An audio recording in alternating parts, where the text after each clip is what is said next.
Hi friends, ఎలా ఉన్నారు? నేను బాగున్నాను. మీరందరూ బాగుండాలని కోరుకుంటున్నాను. ఇప్పుడు కథలోకి వెళ్దాం. కథ పేరు నిశాంత. చదువుతున్నది శోభ. పృథ్వీ చాలా చిత్రంగా తను కాదనలేని పరిస్థితి తీసుకొచ్చాడు. నిశాంత గమనిస్తూనే ఉంది. అతను ఏది జరగాలని కోరుకుంటాడో అది ముందు రాధమ్మ తలలో ఎక్కిస్తాడు. ఇక ఆమె మాటలను ఎవరైనా కాదంటే కళ్ళు తాగిన కోతిలా గంతులు వేసి ఇంట్లో ఎవరిని మంచినీళ్లు తాగనీయనంతగా గోలగోల చేసేస్తుంది. ఆ రోజు నిశాంత ఇంటికి వెళ్ళగానే రాధమ్మ చేస్తున్న పని వదిలి ఎదురుగా పరిగెత్తుకు వచ్చి పృథ్వీ తమ అందరినీ నాగార్జున సాగర్ తీసుకెళ్తున్నాడనే వార్త వినిపించింది. ఆమె ముఖంలో ఉత్సాహం ఉరకలు వేస్తోంది.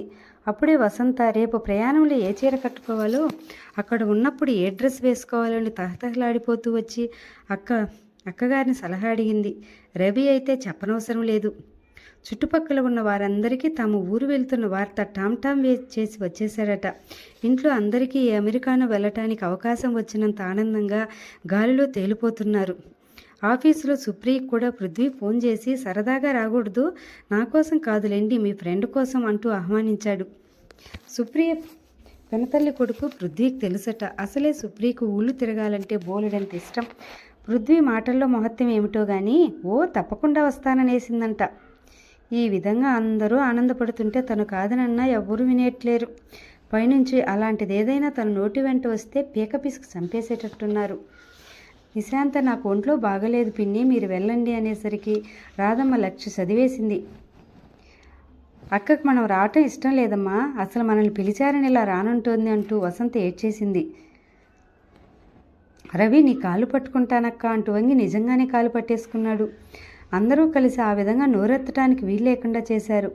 నిశాంత ఇష్టాలతో సంబంధం లేకుండా ఏ అండమానుకో తీసుకెళ్తున్న ఖైదీలా నిర్లిప్తంగా వ్యాన్లో ఎక్కి కూర్చుంది. పృథ్వీ చాలా సంతోషంగా అన్నాడు. బెనర్జీ గారికి మా ఫ్యామిలీ ఫ్రెండ్స్ అంటూ పరిచయం చేశాడు. బెనర్జీ గారికి 4 రోజుల నుంచి కాన్ఫరెన్సులతో నిద్ర లేదట.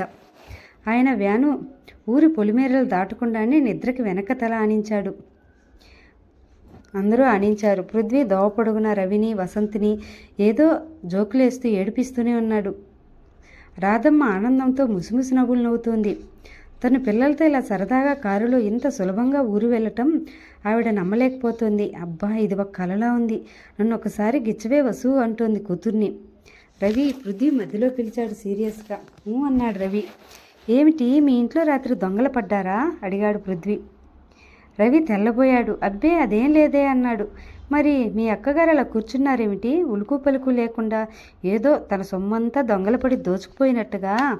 అతను అన్న తీరుకు అందరూ గొల్లు నవ్వారు. నిద్ర కూగుతున్న బెనర్జీ గారు ఉలిక్కిపడి లేచి చూస్తూ ఏమిటి అన్నాడు కంగారుగా. మా ఫ్యామిలీ జోకులేండి అన్నాడు డ్రైవ్ చేస్తున్న పృథ్వీ. నవ్వుతూ తుల్లుతూ మాట్లాడుతూ జోక్స్తో కబుర్లతో 3 గంటల ప్రయాణం చేసినట్టే లేదు. నాగార్జున సాగర్ వచ్చేశారు.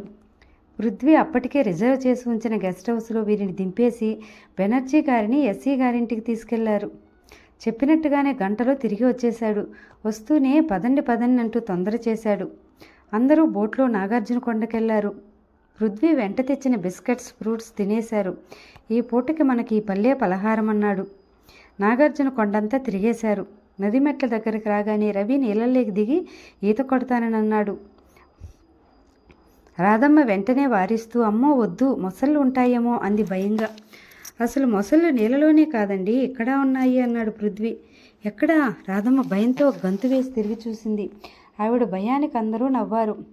అక్కడెక్కడా లేవండి, ఇదిగో ఇక్కడ ఉన్నాయి. ఛాతీ మీద చెయ్యానించుకుంటూ ఎవరి మీదనైనా ఇష్టం ఏర్పడింది అనుకోండి, అది మొసలి నోట్లో మనం ఇరుక్కున్నట్టే కదా. ఆశా వ్యామోహాలంటారే అవి, వాటి గురించే చెప్తున్నాను. అందరూ మళ్ళా నవ్వారు. నిశాంత దూరంగా గట్టు మీద కూర్చుని నదివైపు పరధ్యానంగా చూస్తుంది. నిశాంత నవ్వలేదు.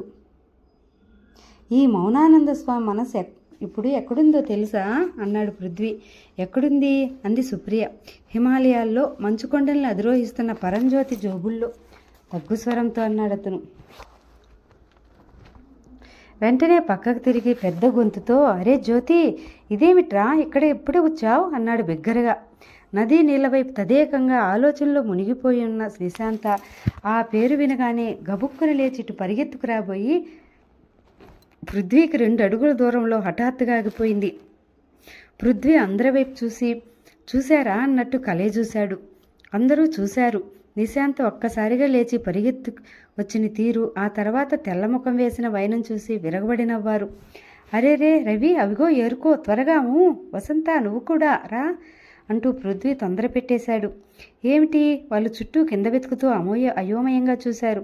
అటు కాదు ఇటు, మీ అక్క దగ్గర ఆలోచన రత్నాలు అలా లేవటంతో కింద పడి దొర్లిపోయినాయి. ఒక్క సెకను తెల్లబోయిన అందరూ అంతలోనే మళ్ళా గొల్లును నవ్వేశారు. బిక్కముఖం వేసిన రవి అంతలోనే తేరుకుని నిలవరించుకుని నిజంగానే కిందంతా వెతికినట్టు చూసి, ఇక్కడ లేవు సార్, అక్క నీళ్ళవైపు చూసిందిగా, అక్కడ పడి కరిగిపోయినట్టున్నాయి, ఒక్కటి దొరకలేదు అన్నాడు. ఇదిగో నాకొక్కటి దొరికింది. సుప్రియ గుబుక్కుని కిందకు వెంగి చేత్తో తీస్తున్నట్టు నటించింది. ఏమిటి అన్నారంతా.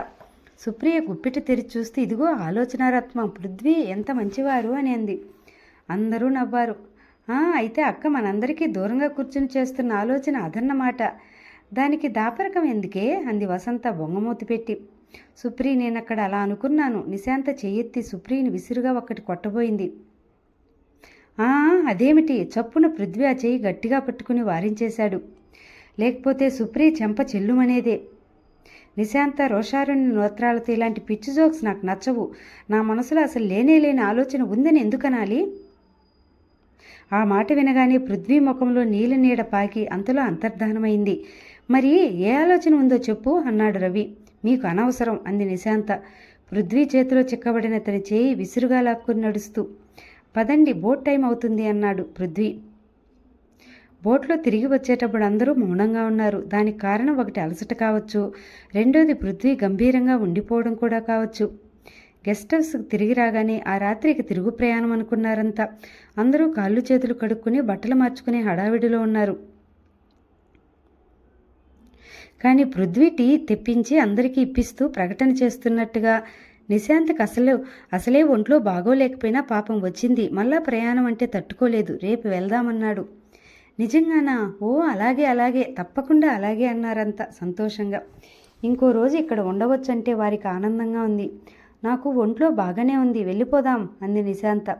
వద్దులే నిశాంత, రేపు వెళ్దాంలే అంది రాధమ్మ ఎంతో ప్రేమగా. నేను వెళదామంటున్నాను అంది బిగ్గరగా. సరేనమ్మా, నీ ఇష్టం రాధమ్మ వెళుతూ. అసలు అంతా నీ ఇష్టమేగా అంటూ వెళ్ళింది. అందరూ ఎడావిడిగా వెళ్ళాలి వద్దు అని తర్కిస్తుండగా పృథ్వీ నిశాంత దగ్గరగా వచ్చి ప్యాంటు జోబుల్లో చేతులు పెట్టుకుని చిరుకోపంగా చూస్తూ తగ్గు స్వరంలో, ఇందులో ఏది అబద్ధం? బయలుదేరేటప్పుడు ఒంట్లో బాగాలేదు రాలేను అన్నదా? ఇప్పుడు బాగానే ఉంది అనటమా? ఏదో తేల్చి చెప్పే వరకు ఇక్కడి నుంచి వెళ్ళం అన్నాడు. నిశాంత అవాక్కైపోయినట్లు చూసింది. ఇంతలో దూరం నుంచి కెవ్వున అరుపు వినిపించింది. నిశాంత తిరిగి చూసింది. వెళ్ళిపోతున్న పృథ్వీ కూడా తిరిగి చూశాడు. దూరంగా రవి పరిగెత్తుతూ మెట్లు దిగబోతూ ధన్మని పడి కిందకు దొర్లాడు. అందరూ అక్కడికి పరిగెత్తారు. రవి కంటికి బాగా గాయమైంది, కాలు పట్టేసినట్లుంది, లేవలేకపోయాడు. పృథ్వీ చేతుల మధ్య ఎత్తి లోపలికి తీసుకొచ్చాడు. 15 గంటలో డాక్టర్ వచ్చాడు. రవి కంటికి కట్టుకట్టాడు. పెద్దగా ప్రమాదం ఏమీ లేదని, రేపు ఉదయం వెళ్ళిపోవచ్చని చెప్పాడు. హైదరాబాద్ వెళ్ళిన వెంటనే ఐ స్పెషలిస్టుకు చూపించమని సలహా ఇచ్చాడు. వెళ్ళిపోవచ్చు అన్న మాట వినగానే అందరి ప్రాణాలు కుదుటపట్టాయి. రాత్రి 10 గంటలు దాటింది. రాధమ్మ, సుప్రియ, వసంత నిద్రపోయారు. నిద్రపట్టని నిశాంత పుస్తకం పుచ్చుకుని బయట వరండాలోకి వచ్చి కూర్చోబోయి అక్కడ బయట అటు ఇటు పచారులు చేస్తున్న పృథ్వీని చూసి లోపలికి వెళ్ళబోయింది. ఇంతలో అతడే, హలో, ఏం మీకు నిద్ర పట్టలేదా అని అడిగాడు. లేదన్నట్టు తలూపింది. ఇలా రండి, హాయిగా ఉంది ఇక్కడ, భయపడకండి, నేనేం పులిని కాను, మిమ్మల్ని మింగను అన్నాడు. నిశాంత ఒక్క నిమిషం తటపటాయించినా చివరికి సంకోచం వదిలించుకుని వచ్చింది. అతను సాయంత్రం కోపంగా ఉన్నా రవి పడటంతో మామూలుగా అయిపోయాడు.